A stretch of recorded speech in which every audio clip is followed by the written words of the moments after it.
This is CBN NewsWatch. Thank you so much for joining us for CBN NewsWatch on this Wednesday, November 26th. I'm Ephraim Graham. We're going to begin this half hour with news from the Middle East. The United Nations Relief and Works Agency, known as UNRWA, announced Tuesday the scope of its work inside Gaza.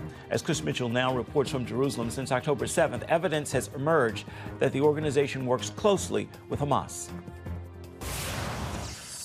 UNRWA's report cites it's rehabilitated its education system and now serves nearly 50,000 children in its schools inside Gaza. David Bedeen of the Center for Near East Policy Research recently made a presentation to the newly set up Civil Military Coordination Center overseeing the Gaza ceasefire. I told them about the curriculum, the first curriculum ever to promote first-degree murder as the focus, and the delegitimization of the Jews in the land of Israel, the importance of getting rid of them, and it's all in their textbooks. Bedeen also says UNRWA and Hamas have an incestuous relationship. The vast majority of the school teachers are Hamas. Israel's in the midst of a war against Hamas, and now you're going to hand over the schools to Hamas? And we're asking these questions which don't get answers. On another front, Axios reports that the recent meeting between President Trump and Saudi Crown Prince Mohammed bin Salman was difficult and tense behind the scenes. While the two leaders flattered each other in public, the report says President Trump was angry and disappointed with the Crown Prince over the issue of normalization with Israel. President Trump pushed Saudi Arabia to join the Abraham Accords, but bin Salman insists normalization with Israel must come along with an irreversible path to a Palestinian state with a hard deadline. However, after October 7th, Israeli leaders have said the two-state solution is a non-starter. Bin Salman also argued Saudi Arabia public opinion is overwhelmingly anti-Israel after the two-year war in Gaza. President Trump promised to sell F-35s to Saudi Arabia, made it a non-NATO ally, and offered help with a civilian nuclear program. And here in Israel, Prime Minister Benjamin Netanyahu's office announced today officials identified the latest remains from Gaza. Islamic Jihad terrorists killed Dror Or on October 7th in Kibbutz Be'eri, one of the hardest-hit communities. The terrorists also killed his wife Yonat and kidnapped two of his children, Alma and Noam. The return of Or's body leaves the remains of just two more hostages remaining inside Gaza. CBN Israel has directly supported the Or family throughout this ordeal, including the orphan children now being raised by their grandparents. Well, let's begin right there, Chris. So how has CBN Israel helped that family? Well, what they've done, Ephraim, they've provided financial and emotional support, especially to the grandparents who are now raising those two children, Alma and Noam.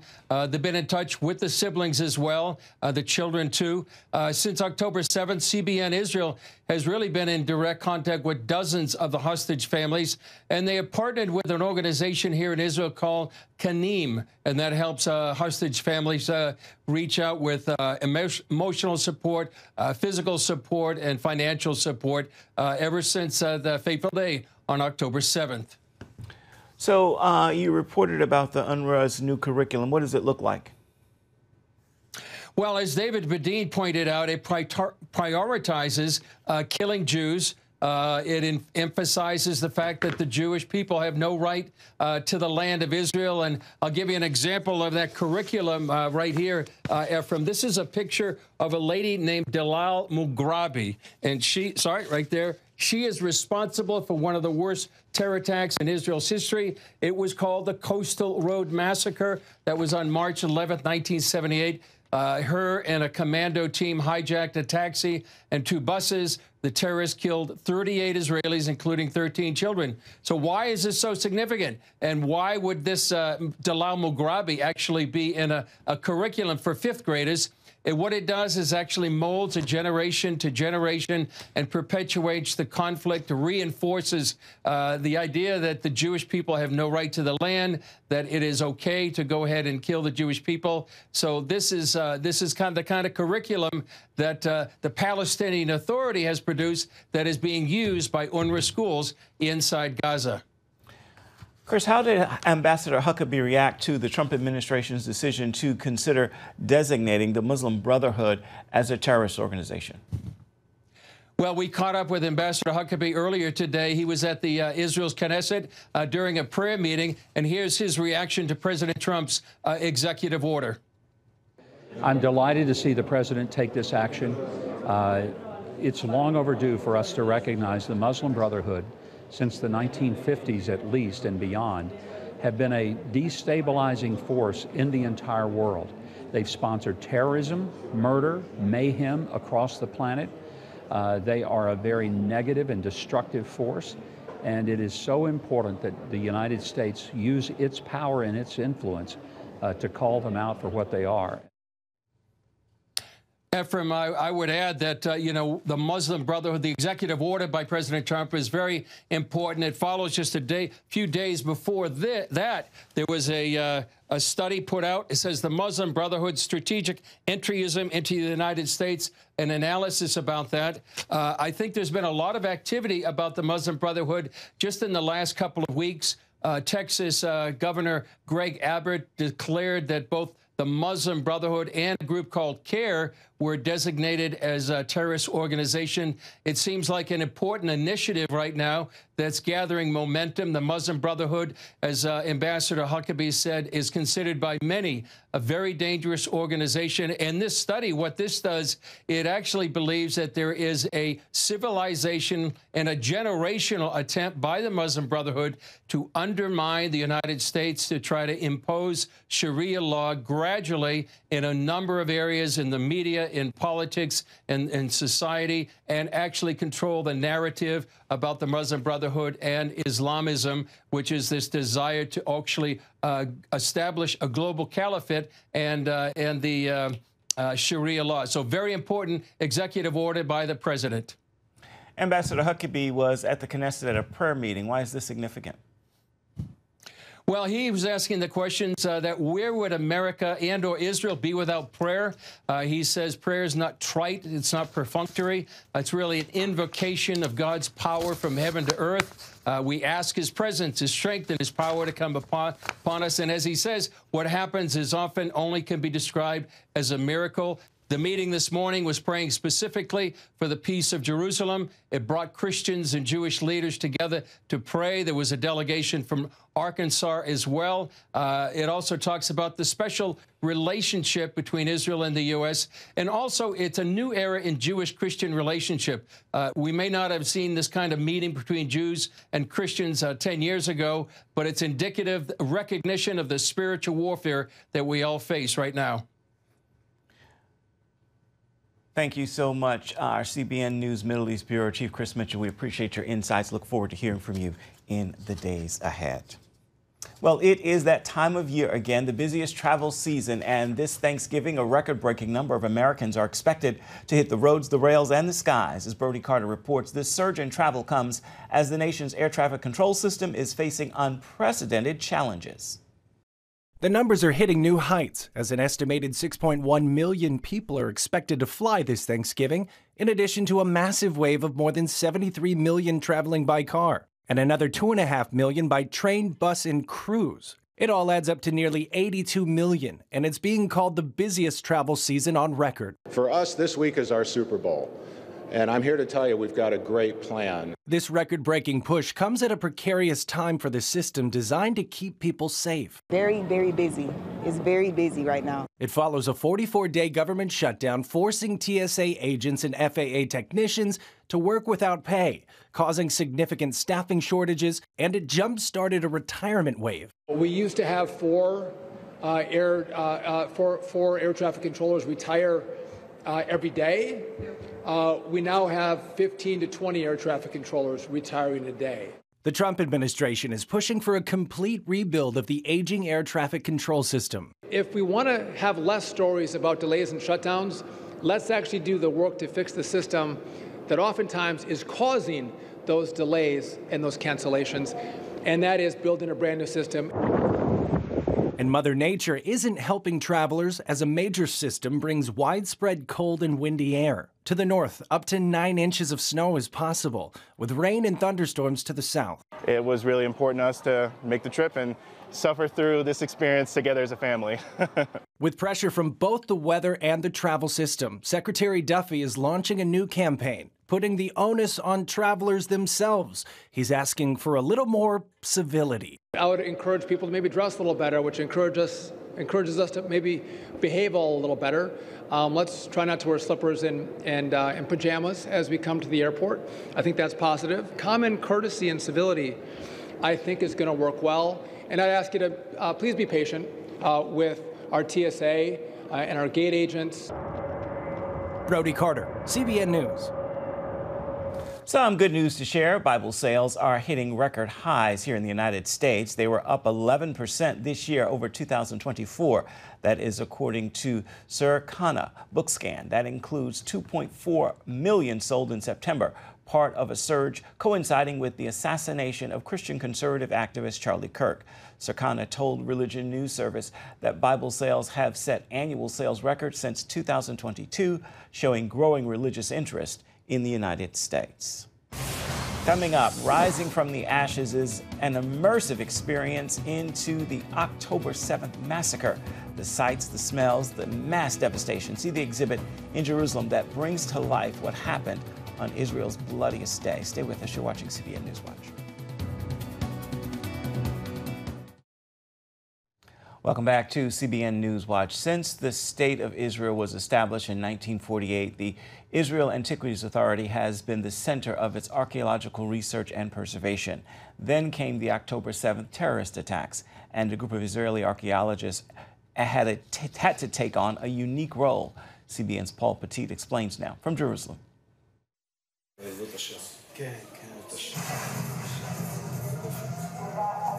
Rising from the ashes. This new exhibit in Jerusalem serves as an immersive experience into the October 7th terrorist attack. This is not an exhibition about the war, but it's giving a certain perspective of how the Israel Antiquities Authority found itself involved in something that's taking their expertise of archaeological work into modern life, modern war. That included using advanced methods to document devastation, locate victims, and create exact modeling of Israel's bloodiest day. So there are 3 main themes that the exhibition deals with. The first takes us into a hall that discusses the locating of missing people. We follow the story of 2 families, and we follow several archaeologists. Up until October 7th, Israeli archaeologists dedicated to preserving ancient heritage had never been used as modern-day crime scene investigators. I was a little bit hesitant at first because I wanted to make sure that I'll be able to handle what I'm about to see, what I'm about to do there. Another part of the exhibit features an interactive display of the scenes experienced by Asaf and his colleagues. The smells, the smell of fire and smoke, the smell of death, rotten flesh, the devastation is amazing. You feel like someone punched you, and you need to make a switch, and you need to start doing your job. This job also meant working directly with family members like Michal Gabe, mother of Shani Gabe, a security worker who became a casualty when Hamas attacked the Nova Music Festival. With her on the phone, I heard the booming, I heard the screaming, I heard everything. I was with her on the phone when they shot her. Michal says she didn't know if her daughter was alive, dead, or taken captive. After excavating and examining the scene, Israeli archaeologists delivered the devastating news and this keepsake. They found the necklace, her necklace, in the area of the ambulance, where the ambulance was bombed from RPG. And on the necklace was DNA of Shani. How does one deal with such tragedy? This is where Rising from the Ashes gets its name, a section dedicated to education and community resilience. It's part of our history, and unfortunately, this has become a very painful link to this country, in the link of the Jewish people to this country, and in the link of the history of thousands of years of continuity in the land of Israel. And by doing so, we can show the world what happened, and we can hopefully prevent this from ever happening again. The Israel Antiquities Authority hopes this exhibit does more than bring the horrors of what happened on October 7th to life. They hope it forever preserves what happened on that fateful day and reminds the world why Israel continues to fight. It takes me back to the 7th October, and I hope it will take everyone to understand what happened in the 7th October. So everybody needs to, like a knife in the heart, to see this and to understand. In Jerusalem, Paul Petit, CBN News. Still ahead, we talk one-on-one with recording artist Kelontae Gavin. He's sharing more on his latest project, Worship School. Stay with us. You are watching CBN Newswatch. And welcome back to CBN Newswatch. Recording artist Kelontae Gavin is well known for songs like Higher and No Ordinary Worship. Today, the gospel singer continues his music journey with something called Worship School. This ain't no ordinary worship. So when we talked about music last, we were talking about ordinary worship. Yeah. But there's been lots of music since then. A whole lot. And a lot on the shelf, man. I literally, I remember getting dropped from the label about 1.5 years ago. And so me getting dropped from the label, I still dabble in music, but it allowed me to become a greater version of myself that actually now will benefit the music that I will release, because it'll be real, raw, transparent, music you can feel, messages from the word, but also my life. We long to you. I tried to be as relatable as possible. Guess what I got in my hand? Oh, it's my new book entitled Worship School, written by myself. I'm seeing your name attached to something called Worship School. Yeah. Artist. When we look at the life of Christ, like, right, being a worship leader is singing about Jesus. But one of the aspects or perspectives of Jesus that we don't hear about, preached, or taught is the Jesus that's a carpenter, the Jesus that knows how it is to run business. And so Worship School was a community that we curated for creatives to become all that God has called them to be, not just on the stage or the platform on Sunday morning, but from Monday through Saturday, how to take the ministry and literally see it blossom into artistry. Like, yeah, speak in tongues, tell people to lift their hands, but how do you take an idea and turn it into a thriving business to become a successful songwriter, producer, worship leader who turned artist? Worship School was an answer to a problem. After you get the prophetic word that you're called to sing to the nations, where do you go? Where do you start from? You know, where do you start? That's what I say. And so for me, I was excited to release Worship School, which is a book, literally mastering the art and the heart of what worship is. And you said you didn't always carry the heart either? No, Ephraim. No. 26 growing up in church, and you talking about I sing, I preach, I played, I'm a musician, singer, artist. You go viral at like 9th grade year. What? I failed 10th grade year next year and still went back to church and singing stuff. What would you say was the biggest fall? Ooh. Ephraim, you're so good. Man, losing me.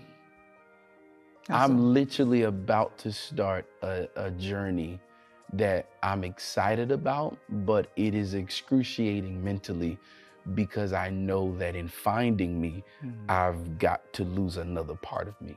The adrenaline goes down after ministering to thousands. You got to go home and look at yourself in the mirror and say, do I really believe the word I just sung about? Because I don't feel it. And so for me, I had to look myself in the mirror and say, okay, I need help. I don't just need oil or a prophet or a pastor. I need a therapist. Knowing that, what's that done to you? Whew. Hard. Man, you're gonna make me cry. It's making me see a different side of God. Because to truly follow Christ is not really finding yourself, it's denying yourself. He said, let any man want to follow after me, let him deny himself. take up his cross. Pick it up. Pick up what? Pick up the thing that I've got to crucify myself on every day.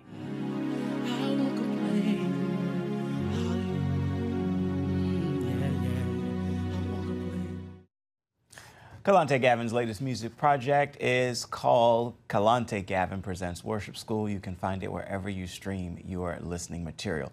Be sure and join us tonight for an extra special edition of Studio 5. We're sitting down one-on-one with Donald Lawrence. It's a 30-minute special that includes a conversation about his life, his music, and his journey. Donald also shares some fun facts you may not know about him. You can see that all on the special edition of Studio 5 on the CBN News Channel. You can find it at 8 Eastern. You can also watch it on the CBN News app, or you can watch it on YouTube. And Studio 5 also has a podcast. It's called Conversations from Studio 5. It's your weekly destination for uplifting interviews with a strong focus on faith. This week, I am talking to the actors from the film Sarah's Oil. They'll talk about the film that is based on a true story. You can listen to the episode on your favorite podcast platform right now. We'll be right back now with an encouraging word for your Wednesday. Stay with us. You're watching CBN News Watch.